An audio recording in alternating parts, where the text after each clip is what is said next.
Baxın uşaqlar, deməli, kartoqrafi təhsil vasitələrindən, yəni coğrafiyanın təhsil vasitələrindən olan bu günlərin planı keçirik. Ümumiyyətcə, coğrafiyanın təhsil vasitələri hansılardır? Plandır, xəritədir, qlobusdur. Baxın, plan nədir ümumiyyətcə? Biz ümumiyyətcə, plan görürsünüz, adından göründüyü kimi plan. Biz hər hansı bir işi görən zaman, hər hansı bir layihəni həyata keçirən zaman ilk növbədə nə edirik? Plan qururuq özümüz üçün, düzdürmü? Plan anlayışını buradan başa düşdük, düzdürmü? İndi gəlin görək bu plan alma nədir? Plan nədir? Baxın, deyir ki, plan alma ərazinin kiçildilmiş şərti işarələrlə təsviridir. Bu plana aid xüsusiyyətlər var. Bunları biz əzbər bilməliyik. Bunlar hansılardır? Planda uşaqlar kiçik ərazilər təsvir olunur. Baxın, planda digər xəritə və qlobuslara nisbətən kiçik ərazilər təsvir olunur. Məsəl üçün, hər hansı bir meyvə bağını mı deyək, hər hansı bir məktəbin həyətini mi deyək və s. Başa düşdünüz? Demək nə oldu? Planda kiçik ərazilər təsvir olundu. Sonra, plan daim böyük miqyasda olur uşaqlar. Yəni, digər xəritələr və xəritə və yaxud da qlobus həm orta miqyasda, həm kiçik miqyasda, həm də böyük miqyasda ola bilər. Amma plan yalnız böyük miqyasda olur. Yaxşı, yadınıza saxlayın. Deməli, plan nə oldu? Yalnız böyük miqyasda oldu və kiçik ərazilər təsvir olundu. Aha. Sonra, dərəcə toru çəkilmir. Uşaqlar, dərəcə toru nədir? Bu haqda nəsə bir anlayışımız var dərəcə toru haqqında. Hə? Paralellərin dərəcə 23 tamam neçə dərəcə olar? Aha, baxın uşaqlar, bu dərəcə toru nədir ümumiyyətcə onu deyim sizə. Baxın, xəritəyə baxan zaman xətlər çəkilir, görürsünüz yuxarıdan aşağı və yaxud da ki sağdan sola xətlər çəkilir. Bəli. Bax, onlar paralel və meridianlardır. Onlar kəsişən zaman xəritəyə baxırsınız və ya da qlobusa baxanda tor kimi bir şey görürsənir, fikir verirsiniz ona. Bax, ona deyirlər dərəcə toru. Paralel və meridianların kəsişməsindən dərəcə toru deməli nə olur? Əmələ gəlir. Amma bu dərəcə toru planda yoxdur. Niyə yoxdur? Çünki planda paralel və meridianlardan istifadə olunmur.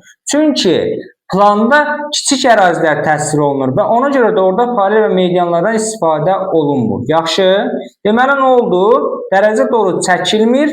Dərəcə toru çəkilməməsinin səbəbi də paralel və meridianların olmamasıdır. Yaxşı? Sonra, plan ancaq baş miqyasdan istifadə olunur. Bunu inşallah gələcəkdə keçəcək miqyas keçən zaman. Sonra, miqyas 1 bölünsün 10.000 və daha böyük miqyasda verilir uşaqlar. 1 bölək 10.000-dən kiçik olan miqyaslar artıq xəritə və qlobuslara aiddir. Yaxşı? Deməli, plan nə oldu? Ancaq böyük miqyasda təsvir olunur. Buna 10.000 və bundan daha böyük, məsələn, 1 bölünsün 5.000, 3.000, 2.000 və s. Və bunu yazdan saxlayın. Bunu miqyas dərsində inşallah keçəcəyik. Kəmiyyət kiçildikcə, uşaqlar, kəmiyyət kiçildikcə miqyas böyüyür. Kəmiyyət böyüdükcə isə miqyas kiçilir. Yaxşı? Belə miqyas haqqında bu nədir? Miqyas nə idi? Hər hansı bir ərazinin həqiqi sahəsinin xəritə üzərində nə qədər kiçildilməsini göstərən kəsr ədədidir. Yaxşı? Yəni, həmin ərazinin xəritə üzərində, xəritənin yəni 1 sm-in nə qədər kiçildiyini göstərir. Biz ərazinin nə qədər çox kiçiltsək, xəritənin miqyası o qədər kiçik miqyas olur. Yaxşı? Tamam. Gəlin görək bu planda niyə görə miqyas böyük miqyasda olur? Çünki planda çox kiçik ərazilər təsvir olunur. Ona görə də kiçik ərazilər olduğu üçün böyük miqyasda verilir. Yazda saxlayın. Böyük əraziləri xəritə üzərində daha çox kiçiltmək lazım olduğu üçün kiçik miqyasda olur. Kiçik ərazilər isə o qədər kiçilməyə ehtiyac yoxdur. Ona görə də miqyas böyük miqyasda olur uşaqlar. Yaxşı? Deməli nə oldu? Planda miqyas böyük miqyasda verildi. Aha, bu da getdi belə. Sonra, təhrifsiz təsvirdir uşaqlar miqyas, yəni səhvsiz. Baxın, bu nə deməkdir? Biz xəritələr isə təhriri təsvirdir. Yəni orada səhvlər var. Misal üçün biz xəritə müstəvi üzərində təsviri, düzdürmü? Qlobusu xəritə üzərinə açan zaman müxtəlif səhvlər yaranır. Forma səhvi, sahə səhvi və s. Bax, o səhvlər planda yoxdur. Başa düşdünüz? Çünki kiçik ərazilər verilir və böyük miqyaslı olur. Ona görə də səhvlər olmur burada və paralel və medianlar çəkilmək üçün səhv olmur burada. Yaxşı? Yaxşı. Tamam. Baxın, bu da hər hansı bir ərazinin planıdır. Görürsünüz uşaqlar. Bu isə şərti işarələrin təsiri, şərti işarələrə gələcəyini. Gələk indi şərti işarələrə. Baxın uşaqlar. Planı tərtib edən zaman müxtəlif simvollardan istifadə olunur. Yəni şərti işarələrdən istifadə olunur. Şərti işarələr bizə nəyi öyrənməyə imkan verir?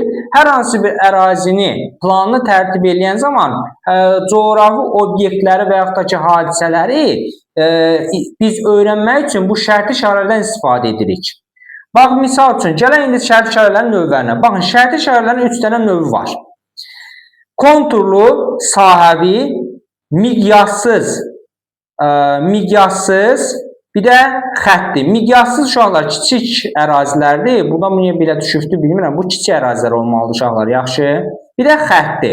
İndi gələk ki, konturlu sahəvi nədir? Baxın, konturlu sahəvi deyən zaman, bax, adından göründüyü kimi uşaqlar, sahəvi.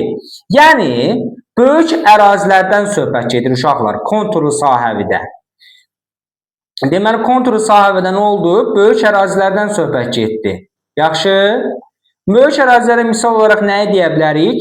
Məsəl üçün, bağdır, bostandır, meşədir, göldür, bataqlıqdır, şəhərdir, tarladır, adadır və s. Fikir verilmiş olan nisbətən böyük ərazilərdir. Yaxşı. Bax, burada isə həmin o verilən coğrafi obyektlərin şərti işarələrini görə bilərik. Deməli, şərti işarələr neçə yerə bölünür? 3 yerə bölünür. Konturlu sahəvi, miqyassız kiçik ərazilər, xətti isə xətt boyunca uzanan coğrafi obyektlərdir. Sahəvi deyən zaman nisbətən böyük ərazilərə nəzərdə tuturuq. Yəni, bunlar hansılardır? Bağdır, bostandır, meşədir, göldür, bataqlıqdır, şəhər, tarla, ada və s. Gəldi miqyassıza. Miqyassız isə kiçik ərazilərdən söhbət gedir uşaqlar. Yəni kiçik obyektlər. Bunlar hansılardır? Körpüdür, binadır, zavoddur, fabrikdir, su quyusudur, bulaqdır, tuneldir, dəyirmandır, teleqüllədir. Uşaqlar, fikir verirsinizmi? Bax, bu coğrafi obyektlərin çoxu insanlar tərəfindən yaradılmış kiçik obyektlərdir. Fikir verirsiniz? Məsəl üçün, körpü, bina, zavod, fabrik, su quyusu, bulaq, tunel, dəyirman, teleqüllə və s. Fikir verirsiniz. Bunların hamısı demək olar ki... Necə? İnsanlar tərəfindən yaradılmışdır. Bir çox görürsünüz, insanlar tərəfindən yaradılmış nədir? Coğrafi obyektlərdir. Teleqülləni kim yaradacaq? İnsan yaradır. Tuneli kim çəkir? İnsan çəkir. Dəyirmanı kim yaradır? İnsan yaradır. Dəyirman nədir bilirik də yəqin ki? Bəli. Su dəyirmanı ola bilər, un dəyirmanı ola bilər. Sonra gəldik xətti. Xətti nədir? Bax, adından göründüyü kimi xətti.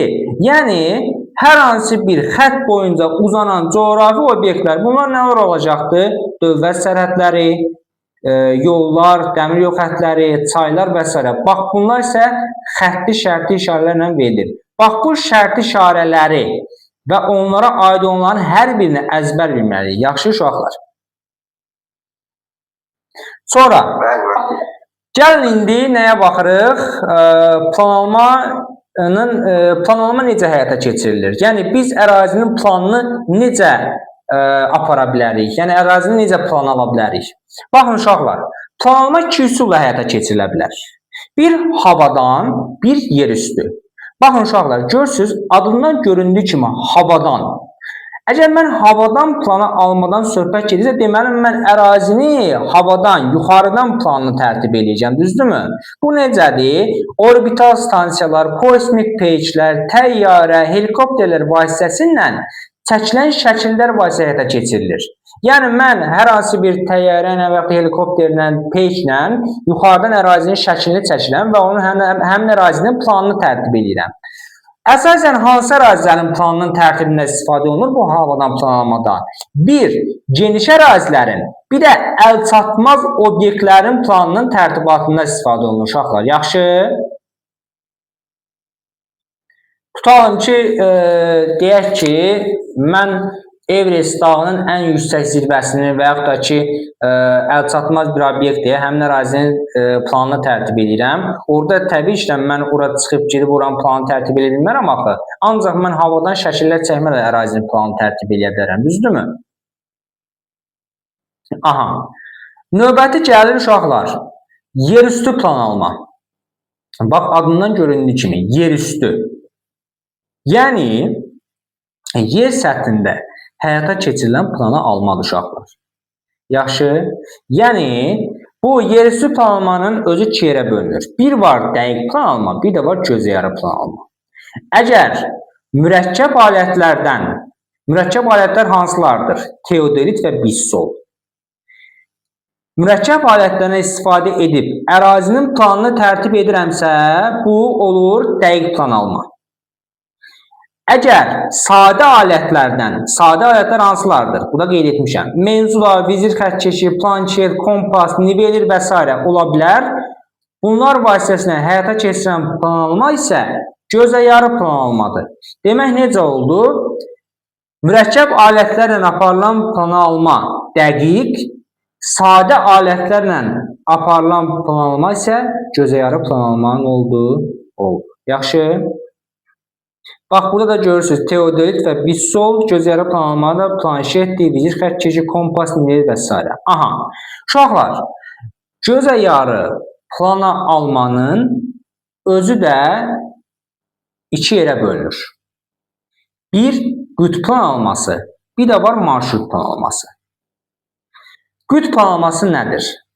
Hər hansı bir nöqtə seçilir. Qütb plan alması zamanı ümumiyyətcə ətrafdakı obyektlər aydın seçilməlidir və kiçik və açıq ərazilərdə həyata keçirilir uşaqlar. Yaxşı? Yəni, mən ərazini tam şəkildə açıq bir ərazini görə bilməliyəm və kiçik ərazi olmalıdır.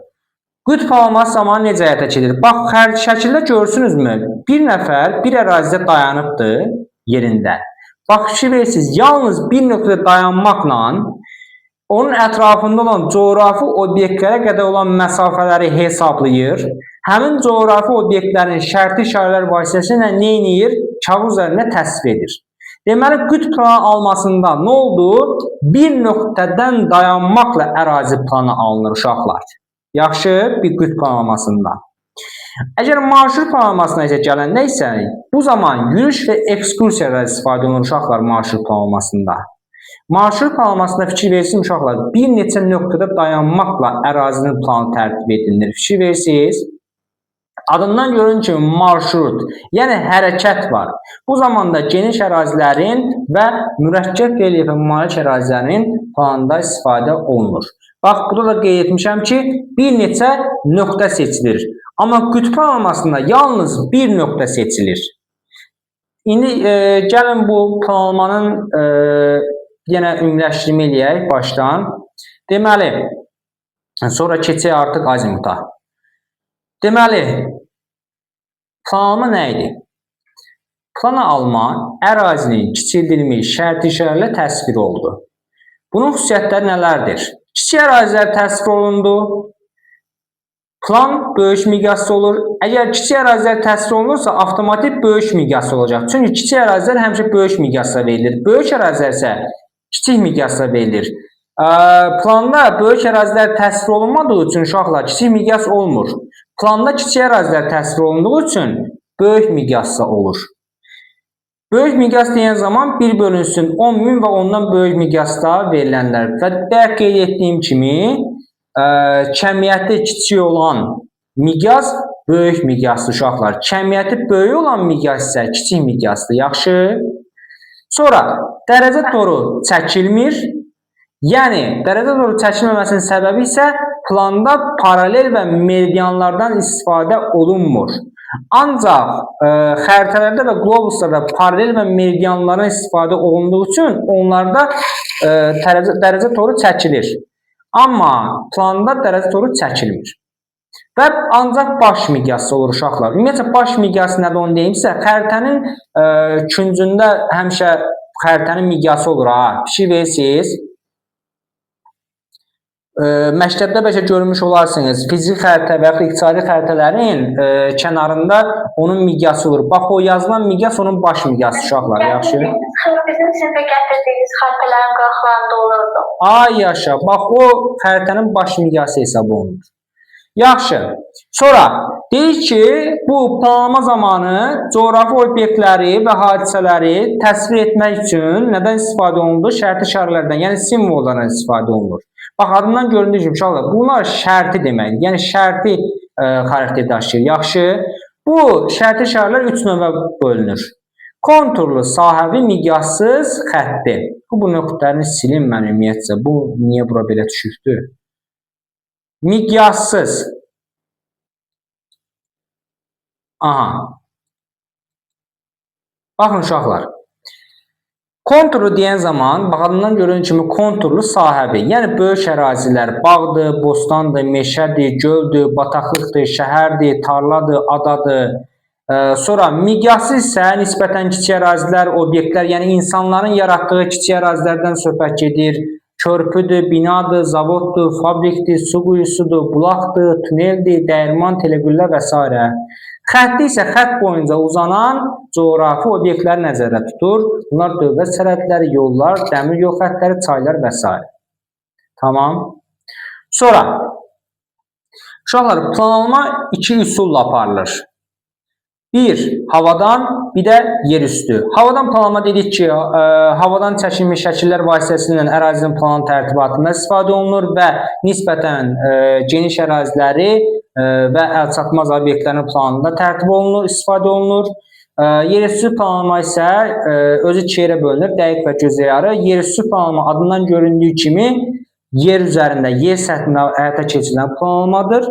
Əgər mürəkkəb alətlərdən istifadə olunursa dəqiq, əgər sadə alətlərdən istifadə olunursa gözəyarı planlama hesab olunur. Dəqiq alət deyəndə, mürəkkəb alət deyəndə teodorik və bissol, sadə alətlər deyəndə isə menzula, vizir xəttkeşi, planşet, kompas, nivelir və s. bunlar nəzərdə tutulur. Aha. Sonra bu gözəyarı planlamanın özü də iki yerə bölünür uşaqlar.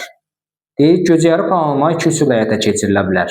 Qütb və marşrut. Qütb planlamasında bir nöqtədə dayanmaqla ərazinin planı tərtib edilir. Marşrut planlaması isə bir neçə nöqtədə dayanmaqla ərazini neynir? Planını tərtib edir. Aha. Bu nədir uşaqlar? GPS. Bayaqları mən sizə dedim ki, hər hansı bir navigator və yaxud da ki, Bolt taksi xidməti və yaxud da ki, Volt deyək ki, bunların hamısı nə idi, nəyə aid edir? Coğrafi informasiya sistemlərinə. Düzdür uşaqlar? Bax, bu müasir dövrdə GPS nədir uşaqlar?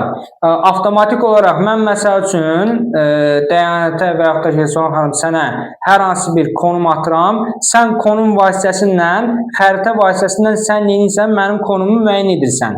Bax, buna deyirlər GPS. Qlobal mövqe təyin etmə sistemi. Telefon vasitəsindən, kompüter vasitəsindən və s. bunların vasitəsindən nə edilir? İstifadə olunur, tərtib olunur uşaqlar. Yaxşı? Bəli. Tamam. Aha. Bu getdi. Deməli, planlama ilə bağlı nəsə sualımız var. Nəsə burada qəliz bir şey qaldı. Tamam. Bunu yekunlaşdırdı. Plan bu qədər, planlama bu qədər. Gələn dərsimizdə planda relyefin təsvirinə keçəcəyik. Demək olar ki, hər il qəbula düşür planda relyefin təsviri uşaqlar. Yaxşı. Sonra keçsik nəyə? Bax, bir də uşaqlar, bu şərti işarələr. Bax, şərti işarələrin hər birini əzbər bilməliyik, ya, yaxşı. Bax, məsələn, şəhəri görürsünüz. Bax, bir neçə binadan ibarətdir. Bax, abadlaşdırılmış qrund yolu, fikir verirsiniz. Bunların hər birini əzbər bilməliyik. Göz yaddaşımızla öyrənirsiniz, nə tər öyrənirsiniz, bunlar əzbər bilinməlidir. Bax, məsəl üçün, qarışıq meşə, görürsünüz, 2 dənə ağac var. Bunu bilməyə nə var ki da? Sonra, bax, kolluq və çəmənlik. Şu ay, sonra bu bilsən nəyə oxşadır? Əlinizdə deyirdiniz, stres azaltmaq üçün fırlayırdınız təkərək kimi. Nə eləyim? Bax, bu işarə nəyin işarəsinə oxşadır? O müdəyanət, bəlkə sən də biləsən. Hə. Əldə tuturdunuz ya, fırlayırdınız təkərək kimi. Hə, mənim bildim. Ayça, bax, görürsən, ona oxşuyur. Bax, bu kolluqdur uşaqlar, yaxşı? Kolluğun işarəsidir bu. Sonra taxta körpü. Bax, bir var taxta körpü uşaqlar, bir də var metal körpü. Bax, taxta körpü bu formada görünür. Metal körpü isə bu formada. Fikir versin, metal körpünün sağında və solunda qara rəngli işarələr var. Taxta körpüdə isə bu görsənmir. Sonra məktəbi görə bilirik burada. Bir dənə binadan ibarətdir. Sonra iynə yarpaqlı meşə və yaxud da cığır. Fikir verirsiniz, yarpağı iynə formasındadır. Sonra bulaq, yer dəyirmanı. Bax, bu dəyirmanın işarəsidir. Bu isə bulağın işarəsidir uşaqlar. Yaxşı. Sonra bax, dollar işarəsi. Dollar işarəsinə oxşuyur bu. Bəli. Aysə, bax, dollar işarəsi üzümlükdür. Bax, bu isə uçurumdur uşaqlar. Fikir verirsiniz burada. Xətt boyunca qırıq-qırıq xəttlər göstərir. Bu uçurumdur. Sonra şose yolunu göstərir burada. Bax, yarğandır. Bax, görsəm elə bir torpaq aralanıbdır burada. Bax, görürsünüz o üzr istəyirəm. Bax, bayaqlarım dediyim var idi, o təkərək məsələsi, əliniz oynatdığınız. Bax, bu kolluğun işarəsidir. Bax, nöqtələr var, çoxlu nöqtələr göstərilirsə sırayla, bax, bu meyvə bağıdır. Sonra, bax, bu seyrək meşənin. Sonra, bax, enliyarpaqlı meşə və qırılmış meşəni görə bilərik burada. Sonra, cığır və yaxud da su quyusunu görə bilərik bu formada. Çay var, axın istiqamətini görə bilərik. Bənd, beton, bax, buna diqqət edin. Karxana var burada. Bax, bunların hər birini əzbər bilmək lazımdır uşaqlar. Yaxşı. Aha, bu şərti işarələrlə deməli, biz planla yekunlaşdıq. Buradan heç bir sualımız qalmadı yəqin ki. Aha, keçək azimutda uşaqlar. Yəqin ki, vaxtınız var elə. Bəli, var. Tamam. Keçdik artıq üfüqün cəhətləri və kompas azimut. Baxın uşaqlar. Əvvəllər insanlar, səyyahlarmı deyək və s. Bax, bu səyyahlar istiqaməti müəyyən etmək üçün küləkdən istifadə edirdilər və yaxud da ki, günəşdən istifadə edirdilər. Hətta mən bir kinoya baxmışdım. Deməli, insan əlini su vurur və yuxarı tutaraq küləyin istiqamətinə əsasən ərazinin gedəcəyi yer müəyyən edir uşaqlar. Keçmişdə belə şeylər var idi. İndiki dövrdə isə, müasir dövrdə isə uşaqlar ərazini nə edirik? Üfüqün cəhətləri vasitəsindən, kompas vasitəsindən nə edirik? Müəyyən edirik. Baxın, gəlin bir-bir baxaq bunlara. Deməli, üfüq nədir? İlk növbədə ona baxaq. Üfüq nədir uşaqlar? Məhəldə görünən açıq ərazidir. Siz əgər gündüz vaxtı çölə çıxan zaman, həyətə çıxan zaman sizin gözlə gördüyünüz açıq ərazi uşaqlar üfüq adlanır. Bax, fikir verirsiniz.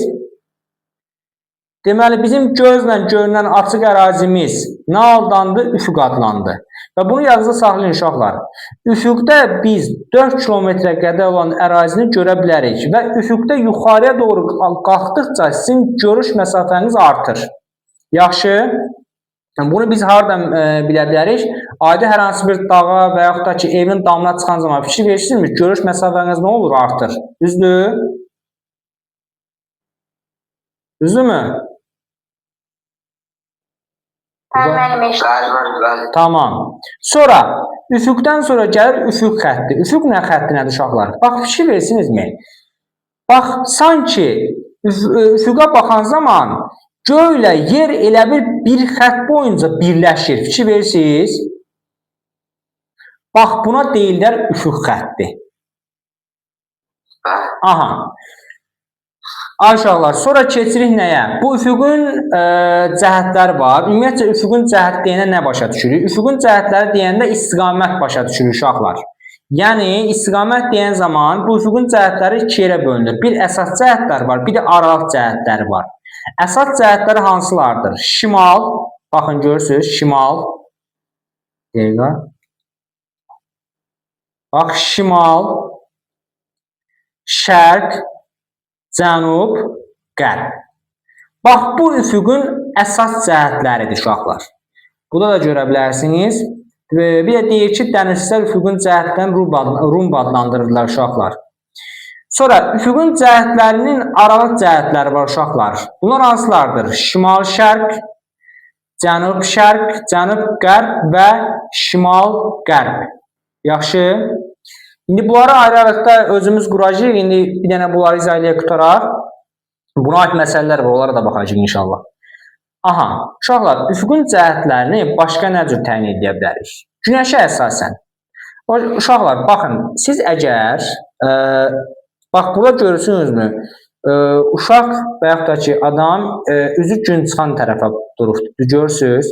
Əgər biz üzü gün çıxan tərəfə dursaq səhər tezdən, biz günəşi şərq istiqamətində görəcəyik. Baxın, əgər gün çıxan tərəfə baxsaq, biz şərqə baxmış olaraq. Çünki günəş şərqdə çıxır, qərbdə batır.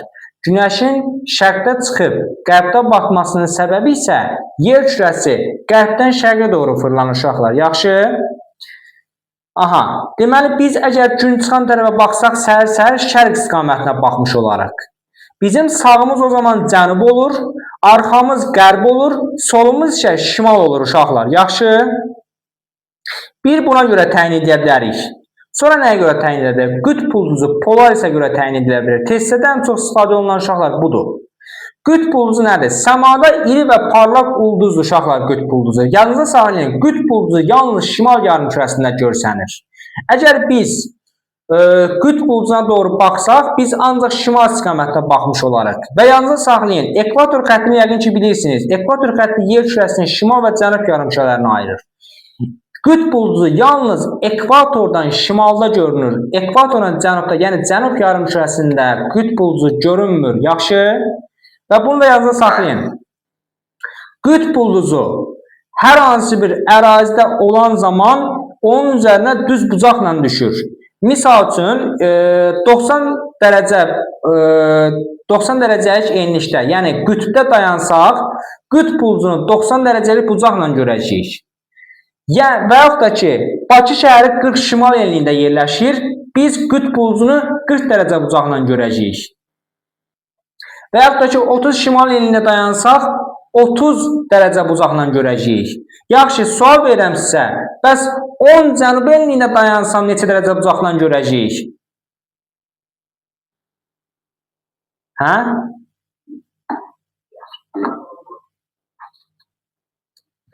Sual eşitir mən nə deyirəm?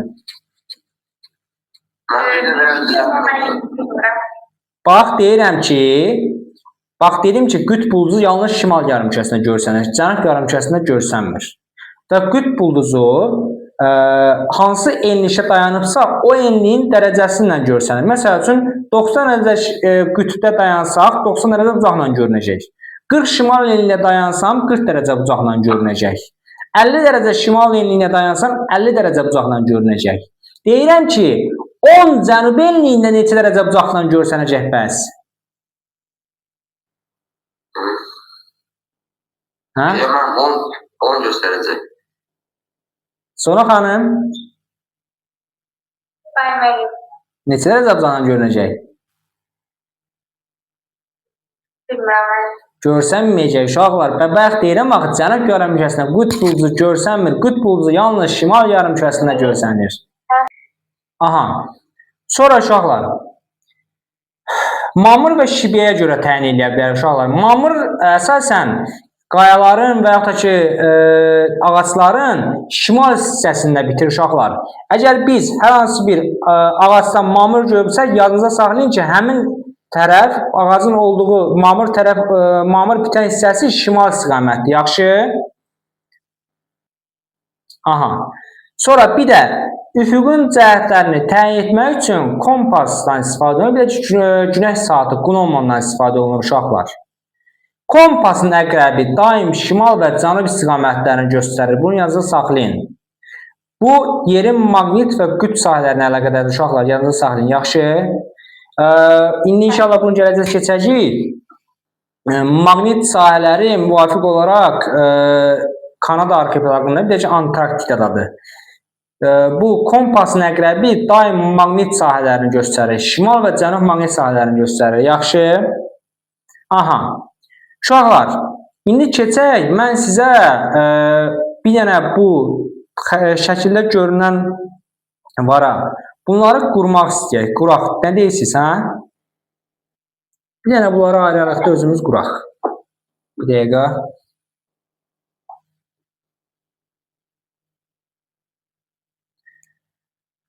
Baxın uşaqlar. Bax. Bir dəqiqə. Bax uşaqlar, bu hansı istiqamətdir? Şimal istiqaməti. Ay yaşa. Bax bu şimal istiqamətidir uşaqlar. Bu şimaldır. Tamam. Deməli bu hansı cəhət oldu? Əsas cəhətdir bu uşaq. Əsas cəhətlərdən biridir. Aha. Sonra bu hansı olacaqdı? Şərq mən. Ay sağ ol, şərq olacaqdı. Buna qeyd eləyək şərq. Aha. Sonra bu hansı olacaqdı? Cənub. Aha. Bu da cənub olacaqdı. Bəli. Cənub. Aha. Sonra bu hansı olacaqdı? Qərb. Ay yaşa. Bu da qərb olacaqdı. Bəli. Aha. Bax, bunlar əsas cəhətlərdir. Gəlin indi araq cəhətlərə baxaq. Bir dəqiqə. Aha. Bu hansıdır? Şimal, şərq. Ay yaşa. Tamamilə doğrudur. Afərin. Dəyanət. Şimal. Şərq. Aha. Sonra xanım başa düşsən? Sonra xanım. Bəli, mən eşidirəm. Buradasan, başa düşsən? Bəli, mən eşidirəm. Deyirəm, başa düşürsən bunu? Aha, mən. Tamam. Sakit dur, sən dayanət. Sonra xanım, bu hansı istiqamət olacaq? Nə məniyim? Bu hansı istiqamətdir? Cənub. Cənub. Cənub şərq. Ay, sol. Cənub, şərq. Sonra.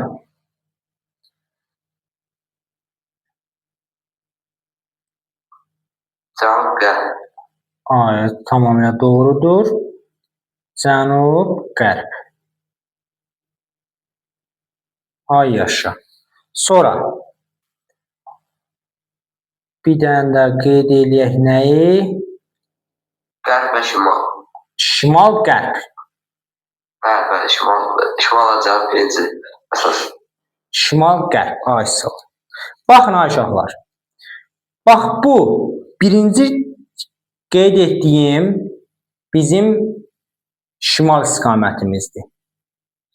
İkinci qeyd etdiyim, bu rəqəmlərlə işarələyim bunları. Bax, bura 1 yazın, bu 2 olsun, bu 3 olsun, bu 4 olsun, 5, 6, 7 və 8. Baxın uşaqlar. Birinci qeyd etdiyim əsas cəhətlərdən şimal.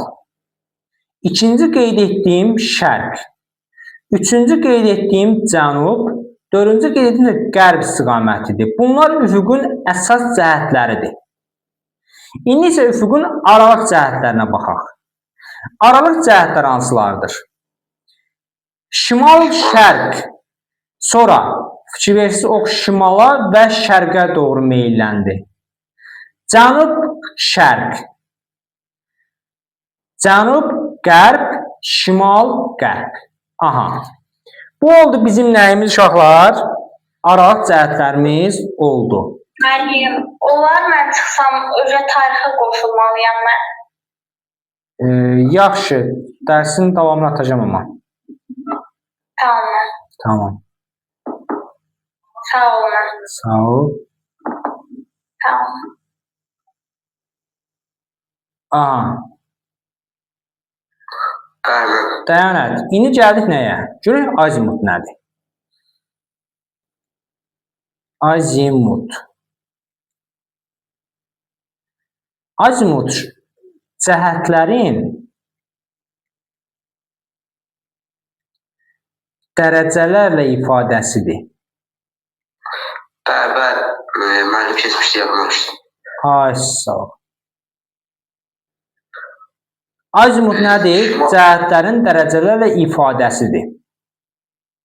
Bəli, müəllim şimal deyəsən 360 dərəcə idi. Aha, qulaq as.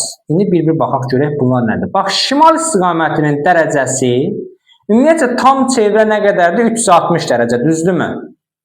Bəli.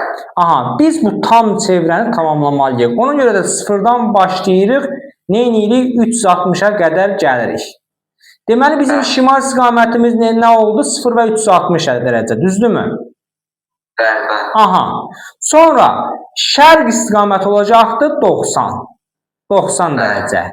Cənub istiqaməti olacaqdır 180 dərəcə.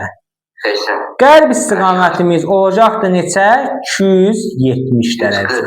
270 dərəcə. Bu bizim əsas cəhətlərimizin dərəcələridir. İndi isə aralıq cəhətlərin dərəcələri. Aralıq cəhətlərini tapan zaman 45 olacaq. qulaq as, ISO oldu. Yəni dərəcələrimiz 45-45 artacaqdır. Baxın, baxırıq. Sıfırdan sonra gələcək 45. Sonra cənub şərqimiz olacaqdır neçə? 135. 135. Bəli, 90 üzərinə gələn zaman 45, 135. 45 gələndə 135. ISO. Cənub qərbimiz olacaqdır neçə? 225.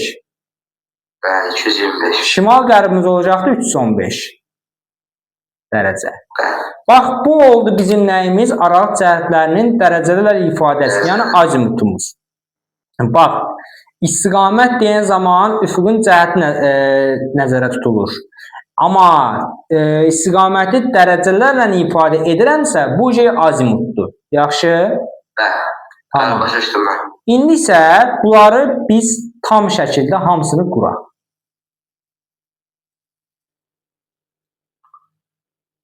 Aha. Biraz xətt əyri çəkildi. Heç nə olmaz. Heç olmaz mən. Tamam. Bax, bu hansı oldu? Bəli, şimal. Şimal. Dərəcəsi neçə oldu? 365, 360 və 0. ISO 0360. Sonra bu nə oldu? Şərq. Şərq, bəli. ISO şərq. Dərəcəsi oldu 90 dərəcə. Bu 90 oldu cənub. Cənub oldu, dərəcəsi 180. ISO 180 dərəcə. Cənub. Bu oldu qərb. Qərb 270 dərəcə. Ay yaşa 270 dərəcə. Aha. Bu bizim əsas cəhətlərimiz oldu, dərəcələrin ifadəsi. İndi isə aralıq cəhətlərə baxaq. Bəli. Şimal şərq 45 dərəcə. Ay yaşa, şimal şərq. Eyvah. Şimal şərq 45 dərəcə. Bəli, cənub şərq cənub şərq nədir? ISO 135. 135 dərəcə. Bu cənub şərqdir. Aha. Cənub qərb 225 dərəcə. Cənub qərb nə qədərdir? 225. Ay yaşa, 225 dərəcə. Şimal qərbimiz qaldı. Bəli, o da 315 dərəcə. ISO, bu da 315 dərəcə. Aha, bu bizim oldu nəyimiz? Azimutumuz oldu. Azimutumuz, yəqin ki, bu da bir sualımız olmaz yəqin ki. Hə? Sualın var? Bəli, mən sualım yoxdur. Tamam. Bax indi, ay dayanək. Bax, burada əks azimutun tapılması məsələsi var. Əks azimutun tapılmasında 2 dənə qayda var. Əgər, məsəl üçün, deyirəm ki, 45 dərəcəli azimutun əks azimutunu tap. Mən 225 dərəcə. Aha, 225 dərəcədir. Amma bu 225 dərəcəni vermir tutalım ki, mən bunun əksini nətər taparam? Cənub qərb Şimal-şərq kimi. Aha, qulaq as Aydın. Görsənmi bu 325 180-dən bu tərəfə, 180-dən bu tərəfə, düzdürmü? Deməli, Bəli. əgər mən 45-in üzərinə 180 gəlsəm, onu tapa bilirəmmi? Bəli, bəli. Gördün? Deməli, əgər mən verilən azimutun əks azimutunu tapan zaman rəqəm 180-dən kiçikdirsə, verilən azimutun üzərinə 180 gəlmək lazımdır. Misal üçün, 45-in əks azimutunu tapmaq üçün üzərinə 180 gəlmək lazımdır. 225, yəni cənub-qərb. Aha, Bəli. deyək ki, bəs digər yol nədir? 315 dərəcəlik azimutun əks azimutunun tapılması. Fikir versənmi? 315-in... Onda da mən 315-dən 180 çıxacaq. Ay yaşa, görsəm 180-dən az kiçik rəqəmdir. Əgər verilən azimut 180-dən böyük rəqəm olarsa, 180-i həmən verilən azimutdan çıxmaq lazımdır. Yəni 315-dən çıxmaq lazımdır 180-i və 135 cənub-şərq.